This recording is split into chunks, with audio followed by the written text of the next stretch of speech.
everyone. Welcome to another episode of Tech Talks with nasscom Insights. I'm Nirmala Balakrishnan, practice lead at nasscom Insights, and I will be your host for today. Today, we will discuss about a very interesting topic, which is BPM 4.0, future of BPM in the decade. Actually. Joining me today for this discussion are three esteemed guests whom I would like to welcome on board. We have Sumit Mahajan. He is a Chief Sales and Marketing Officer from Datamatics. Welcome, Sumit, and thank you for taking time out to join us today. Hi. We have Srikant Balan. Currently, he heads business portfolio from Infosys BPM. Welcome, Srikant. Thank you so much for joining. Thanks, And also, hi. And we also have Irendra Chhabra. He's global head, spend management and back office at Startek. Welcome, Irendra. Hi, thank you.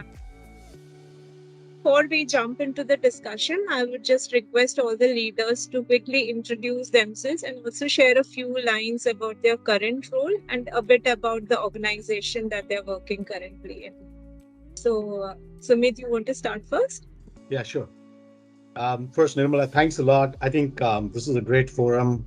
All of us obviously appreciate the great work that nasscom does across the industry, both in bringing all of us together, but also in a way promoting and helping us transform. So I think really appreciate the work you guys do. I'm Sumit Mahajan. I'm the Chief Sales and Marketing Officer at Datamatics Business Solutions Inc. So I lead the growth of the company, both the organic and inorganic growth of the company. My background, I'm from IT Delhi, I'm Bangalore, been across the industries, but currently what I focus on is performance marketing. So the companies that I lead have been in performance marketing, actually sourcing consulting. I've done that a lot, and moreover, trying to create transformative models in the BPM, sort of journey. Because I think all of us, what we are trying to do is, when we do this discussion, we'll talk about the horizontals and the verticals. I think it is the whole industry of how it is moving forward and helping clients to move forward in their journey. So I think we'll talk a lot more about that. Datamatics in itself, we have we work with three lines of business inside our client's ecosystem. The first is marketing. As I talked about, we are actually sort of experts in performance marketing, which has two elements to it. We work in the CRM data space where we help some of the large leaders in CRM enrichment enhancement through all the AI and mechanisms that we have in place. And the second is across the funnel, across the sales funnel, we actually do lead management. So we get all our clients highly qualified leads, and from middle of the funnel, bottom of the funnel, appointment setting, and we also do curated webinars. So that's one line of business. The other two lines are, one is finance and accounting, where we help CPAs and small and medium enterprises on the finance and accounting journey. And the last one is research and analytics. So again, thanks. Very happy to be here, and I'll hand it over to Srikant. You want to go next? Sure. Thanks, Sumit. Thanks, Nirmala, for having us here. It's a real pleasure speaking to you guys once again. I'm Srikant Balan, working with Infosys BPM. This is my 18th year in the organization. I used to head strategy, risk, and M&A until about 3 months back.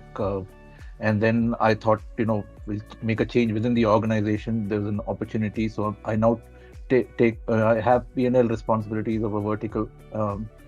And Infosys BPM is a fully owned subsidiary of Infosys. We are about 8% by revenue. From a size perspective, about $1.5 billion last year. And we provide full-fledged BPM services across for all clients. Again, when I say full-fledged, it's finance and accounting, sourcing, procurement, supply chain, HRO, customer service, as well as industry services in the areas of mortgage, banking, and financial services as well. And so that's a quick background. Happy to be here, and pleasure to talk to all of you. Well, hi. Thank you, Nirmala, for having me here. I globally head spend management and back office practice for Startek. I have over 29 years of rich experience in setting up a procurement function and back office practice. I was instrumental in successfully setting up the shared services practice for SR Group and transformed them to a full-fledged revenue generating entity. Prior to joining Startek, I was associated with SL Group, covering media, entertainment, education, infrastructure, and D2H business, where I conceptualized and created the shared service practice for HRA, F&A, IT, procurement, and admin. I was heading Global Business Center as Managing Director and CEO, catering to 50 companies and locally and globally. Well, on a Startek side, Startek is a NASDAQ-listed US multinational headquartered in Denver. We have a robust portfolio in customer lifecycle management. Startek has partnered with global brands for over 3 decades, working with them across their customer value chain and providing new age customer experience solutions that are helping them define and reach their target audience with great efficiency and better value for each dollar. Our partnership have always been more than building an emotional connections. They are about using artificial intelligence, omni-channel orchestration, providing customer experience insight and technologies. We do this, 46 centers, 13 countries, with over 40,000 employees, managing almost 500 million customer interactions yearly for over 150 clients in different industries. Apart from CLM, we have a very strong, promising portfolio of intelligence business process as a service offering, where we provide BPM services for F&A, HR, and procurement. We have driven significant digital transformation and cost optimization and provided critical resilience of core business transactions in accounting, HR, and procurement in the COVID and post-COVID era. Most of the clients we are working with have been with us for last 10 years and have partnered with them to drive core digital roadmap. Thank you so much. I think between the three of you, we had so much of experience, and I think our discussion will be really fruitful because so much of transformation you all would have already seen in the work tenure that you have had so far.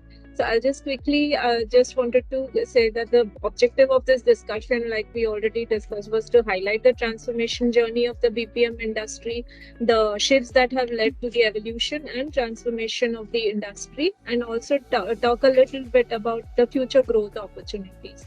So I can quickly jump to the most important question that we have always in mind is regarding the industry perception. So we did a study with HFS where we try to understand how the clients or the customers perceive the BPM service provider. So I would like to understand from you all, what do you see? What is the perception of the clients in terms of the current where the industry is right now? And do you think that these are the lines that are blurring between the IT services and BPM? Is there actually a bifurcation between the specific segments that we see in the industry? And also, if you all can describe the transformation you have witnessed in the last 5 years. Leave it to you all to choose. Sumit, you want to start first? Yeah, sure. I can start. I think I think the way you framed your question was great because I always want to look at this from the customer's lens, right? And if I'm looking at it from the customer's lens, a CFO or a CMO would ideally want to work with a company that comes from that domain, right? And so I think that's that element that I think BPM companies have been able to create a niche for themselves. And even if I, as Srikant talked about his company and we are talking about, hey, we are part of a much bigger ship, but we are still separated out. And I think while there is overlap starting to happen, which is obvious because technology is inherent or, there in the background in every discussion. But I think a CFO is more comfortable working with a domain expert who can say that, hey, I actually am able to do, bank reconciliation this way. And hence I'm confident that when I'm trying to close my books, there is that, inherent confidence in that discussion. So I think that's why my belief right now is the lines will keep blurring. There will be overlaps, but BPM companies will keep evolving as domain experts and hence be able to create that significant value for the customer from that aspect. It is technology is clearly there, so that's an inherent element, but that element of transformation that we are looking for, their belief and confidence in a BPM player is way higher than an IT player. So, but that's my view. Again, each of us, I'm sure, are seeing the customers, and our discussions are unique in some shape and form. That's a great point, saying that your niche is the domain expertise that you bring around, right? That is Right. how you work. Exactly. Great. And Srikant, what is your thoughts on this? Yeah, I mean, if I look back at the industry, Nirmala, when we started off in the journey, it was all only about efficiencies, labor arbitrage and efficiencies. As we moved to BPM 2.0, it became effectiveness as well. You had things like Lean Six Sigma and things like that coming in. Then the BPM 3.0 was having technology play. Then we had the whole thing of SMAC, analytics. But as we moved into a 4.0, which is what we are seeing, especially it started during the COVID period and what we are witnessing now. Like Sumit said, there is a clear amount of domain centricity, but it is also merged with a lot of other tools. Because you're working in a distributed environment, you have data which is all pervasive. Earlier we used to work with data which was episodic. You get a data element and then you can work and then you can make an analysis. Now it is real time, through multiple devices and everything, right? So you have real time data that you work with, and you have abundance of them. So working through all this and creating resiliency, because there is an environment around us, there is an ecosystem around us, which is where there is uncertainty prevailing as well. So creating resilience, creating agility, creating the level of digital transformation, if I have to use that word, is what clients are seeking, and they're very clear about it. We've had multiple, I've had exchanges with clients where they're very clear. They said, look, whatever you've done in the past is all passé. We don't require it. But I mean, that's hygiene. But what we require is the way you can help us, transform the work, make it maybe touchless, whatever, right? So then you start looking at the process. Of course, there's a technology element to it in terms of, how do you enable it? But technology comes later. First, you have to look at harmonizing the process. When we look at clients who work in multiple geographies, and when we start studying them, you realize how fragmented some of the work is, how, because of their own inherent structures, some could be geography based, some could have regional structures. When we look at it in an aggregate manner, you realize it is highly siloed. And then when you start trying to harmonize it, you realize that there is a huge amount of scale efficiencies that can be brought into play. So I think transformation is clearly the name of the game, but to what extent a client is, or a customer is, from a maturity point of view, will drive the extent of whether arbitrage or whether how they want to take it to market and things like that. So I put that lens along with what Sumit has mentioned. That is great. You're saying, Sumit said it is about domain. You're telling about it is about transformation, and also you talked about data, how the amount of data that is right now available and how that has, and I guess this must have accelerated after COVID, right? The whole transformation that we have seen. Great. I will touch upon this again, but just to take Irendra's view about this topic, yeah. What have you seen? What do you think from the point of how have you talked to your customers? What are they talking to you or expecting from you? Nirmala, good question. I think this is a very right way to look into what has transformed over a period of last 1.5 decades, I would say. So yes, absolutely, the lines are blurring between ITS and BPM. And we have seen the entire cycle of maturity and growth in client expectations over the last 1.5 decades. I have witnessed 4 stages of evolution of BPM, starting from a predominantly a single function, non-core, cost takeout factory in 2000, to a multi-function, cost-efficient process provider in 2010 to 2015 period. Then there was an era of pre-COVID of getting the visibility as a potential transformation partner, where we have few dedicated engagements participating as a critical partner in transformation program led by client organization.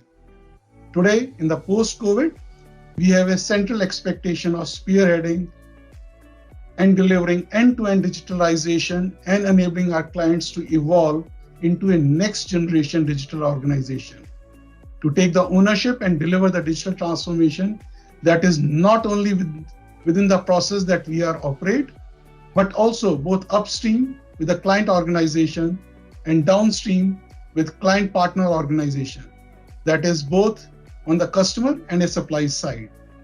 So there are three clear buckets of transformation which I have observed in last 5 years. First, the flexible model, where few monolithic global delivery centers moved into interconnected, lean, and best fit ecosystem of hybrid delivery pools. Second is responsive architecture in terms of organization, people, delivery, and tech. It means moving from a vertical deep organization structure to flow-centric, independent, small, agile, empowered team organization. And the third category is digital nerve center, where the primary role of a BPO was of a doer, and participation into a UAT has shifted to take the ownership of end-to-end digitalization. Technology improvement aim to internalize processes to portal, global technology, and app modernization. So my views are primarily more on a technology side, while I feel that being a subject matter expert is given. You have no choice. The world is moving beyond subject matter experts. So that those are my views. But yeah, can you take subject matter expert out of this context? The answer is absolutely no. Yeah.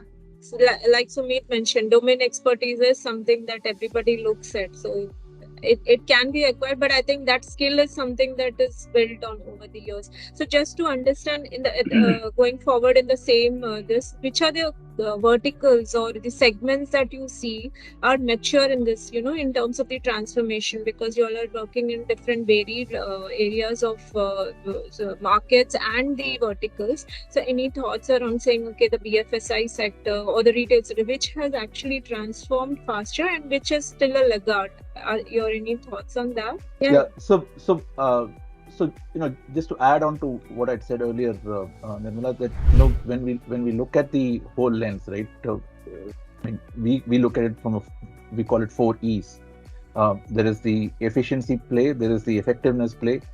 What clients are now looking for is the experience, and experience, and with COVID came empathy as well. Do you really understand our problems? Do you really understand and create solutions for our issues?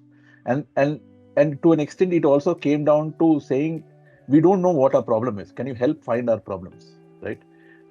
So if I look at it from that perspective, if I spread apply that lens across industries, it, like I said in the first question, it actually depends on the customer itself. If I look at it from an industry perspective, BFSI probably has gone a little ahead in terms of maturity, because they've implemented a lot of, most of them were fairly monolithic companies, but at least in the banking, financial services side, there's a huge amount of transformation in play. On the insurance side, a lot of them were working on, it is still a work in progress, but we are seeing at least in the India market, if I say that, there's a lot of work which has happened where things have moved very fast. But it is not universal, and it is very client centric, and depends on the kind of legacies that they want to hold on to, and they're a little reluctant to move on. If I apply it on the services segment, right, which is when I look at it from a financial services or supply chain, that's where we see a lot of movement. I mean, it is increasingly become very, very, I mean, we call it traditional commoditized services, and that's where, and this used to essentially hit the SG&A of from a client's perspective. And this is where a lot of work has happened, where, you know, uh, uh, because, you know, end of the day, we service a lot of these clients where we, impact the SG&A of those clients. So a lot of efficiency, effectiveness, and experience play has come in this area. And because it has happened, and because the clients have seen value, they are saying, now please also look at, how you can impact the revenue, how you can impact the cost of goods or cost of sales, and those aspects. So in a sense, it's as we move along the value chain, uh, you're impacting different elements of a client P&L, and that impact is because of different levers of transformation you have used. Uh, and again, like I said, it is because F&A or supply chain, these are areas which can easily be fixed if you look at it holistically. These are some elements, these are some services which have seen a faster degree of transformation than the others. That's exactly what had the question in mind, is about what are the clients expecting from from the service providers. You touched upon that very nicely. Sumit, your thoughts? Yeah, so I think obviously, Srikant, you covered quite a lot of ground there. I think there are two additional elements that at least I think of. When we talk about client maturity, one dimension of that client maturity is the size of the clients as well. So right now, whenever we discuss this, we inherently are looking at the big guys, right? When we're talking about transformation and we're saying, hey, as you know, they were big and then hence they were able to transform. I think one of the dimensions that's starting to play out is that medium tier of clients that are starting to relook at this, right? So all of us obviously have been in the market, each of us for 25 years. We've seen, whether it's RFPs that are coming back because the client has done it once, they're looking for additional A, B, C, D, whatever, whether it's data, whatever it is, analytics. But now what all of us trying to grapple with is there a way for that mid-tier to be able to apply this model which can help them transform? It is very tricky because somehow BPM, one of the things, at least I personally feel of BPM, is there is a scale play to this discussion. Okay, when we get into very small, tiny things, it becomes tricky. That's how the BPM industry is structured, because obviously there is a human in the loop discussion, no matter how we cut it out, right? And so now what we are trying to relook at is saying, how can we work with that mid-tier to be able to create a scalable model for them, which is enabled by technology, but is also, provides ROI to them. Again, the dimensions of this discussion just change as we change the size of organization. So I think summary of my point out here is, I think that's a sector that all of us are starting to focus on, because while it seems logical, hey, if you have a 10 billion company and you're applying that model to a $500 million company, it just scale it down, but it doesn't work like that. And that's that element that all of us are starting to look at as well. So I mean, that's in addition to what Srikant said. That's really interesting. So the mid-tier companies that you're saying who are looking at sourcing from the service providers, and that has also transformed over the years. That's what you would see, right? Correct. And yeah, especially is a new phenomenon, because if you think about it, pre-COVID, again, I'm just using COVID as a threshold, but pre-COVID, there was a way of doing work, and all of these were sort of set lanes. This large side knew it, they'd done it, they were confident, and some of them were starting to trickle into saying, hey, we should be able to use a global operating model. But post-COVID, I think all of them have realized that both the talent crunch that each geography has, and second, this element of comfort has gone up from their side, and those silos that we were talking about, at least in their mindset, have reduced. Okay. So now all of us, meaning as service providers, but I'm just talking about the client's perspective, I think all of them are relooking at saying, okay, what and how can we use this model. And that becomes a new challenge for us because now we're trying to transform a sector. It doesn't matter which industry you are in, right? We're trying to, which is governed by the size of that sector, meaning the size of the clients in that sector. That's really very interesting insight. And I'll talk about it again once more because there's something new that has come up. Irendra, anything that you would like to add on the same topic? Oh yeah, but very interesting view, Sumit. So as I look back into different industry sector that we serve, in that case, the maturity level is different on expecting us to be transformation lead and taking ownership of driving the digital outcomes. The leading industry verticals in our portfolio is telecom. With rapid advance in data engineering, emergence of 5G, and intense consumer competition, we have seen the greatest need of rapid, agile, digital-led transformation in this sector. The core tenet of such transformation are to deliver unified consumer interface and rapidly evolve from contact to connect, a deep digital engagement across all consumer listening and touch points. We also are in a process of looking at connect to cash type of new revenue generating models for few clients which are in a pilot stage. If we succeed, this is really path breaking in our evolutionary journey from cost takeout provider, we will be a revenue partners. We see this becoming a mainstay, at least in telecom, banking, and financial services verticals by early 2024. The other industry vertical where we have seen a higher degree of maturity and the need for us to own transformation and deliver end-to-end outcome has been e-commerce. With an exponential growth of core e-commerce platform primarily in India, Asia Pac, and North America, clients require us to drive entire transformation of order management and fulfillment operations in terms of customer connect to cash life cycle. With similar transformation is being demanded primarily in F&A and supply chain, which resonates with Srikant's view, transaction processing segments for manufacturing, energy and utility segment. For large global automotive company, our F&A team has been working to drive significant digital adoption by the partner supplier for spare part forecasting, replenishment modeling, and fulfillment. This has also required a complete overhaul of processes, underlying workflow tools, and application and adoption of RPA and AI for process automation for these clients. All these have mandated us to rapidly scale up our internal strategy, organizational model, tech stack, and more importantly, soft infrastructure, that is our people.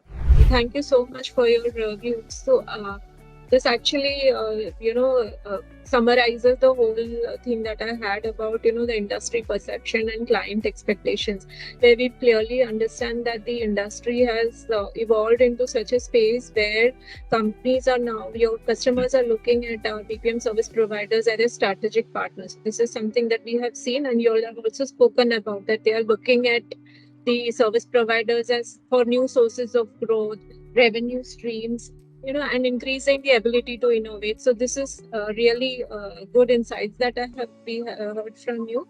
So with this, we come to the end of episode 1 of our discussion about BPM 4.0, future of BPM in the Techade. Our conversation with Mr. Sumit Mahajan, Srikant, Balan, and Irendra Chhabra will continue. So stay tuned for the episode of this discussion where we will talk about some more interesting topics like the talent availability, skills required, what are the emerging technologies that are the BPM service providers are looking into, and also the future roadmap for the Indian BPM industry. Until then, like, share, and subscribe to nasscom Community and Insights YouTube channel. Till then, it's goodbye from everyone here at nasscom Insights.